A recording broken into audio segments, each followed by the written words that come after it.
Good morning, sir. How are you? Good morning. My co-panelists. I think I've said this previously, Yeah. that for this government, they're damned if they do and damned if they don't. The truth of the matter is, I saw snippets of what the deputy president was saying yesterday. And one of the anecdotes he gave was about his own persecution.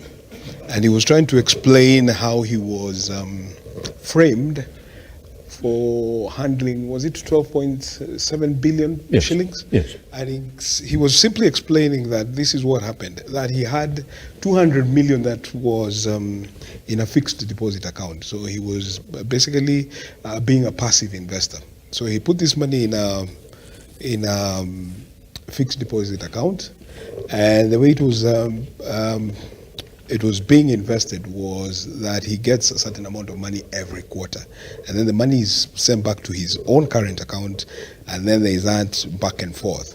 So every year, that same 200 shillings would flip back and forth between the fixed deposit account and his own account, and that would total 800 million shillings.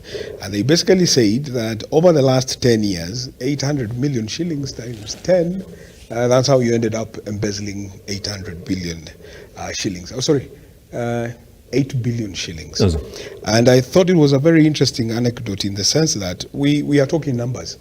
And we're talking numbers, and the truth of the matter is that we are not going to run away from, whether we like it or not, and has to be addressed, is the issue of public debt. We have a public debt that is at 10 trillion shillings.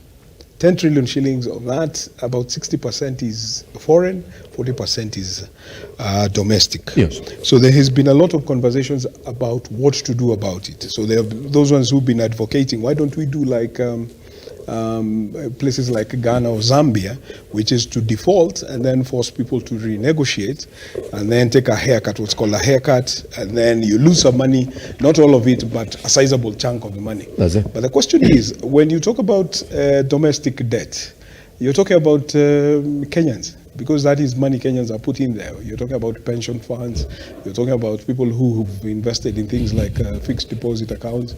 There is individuals who've invested in money market funds. So when you default, you create a bigger economic problem, especially for those people who have invested in government paper, because public debt is essentially money that is owed to the public.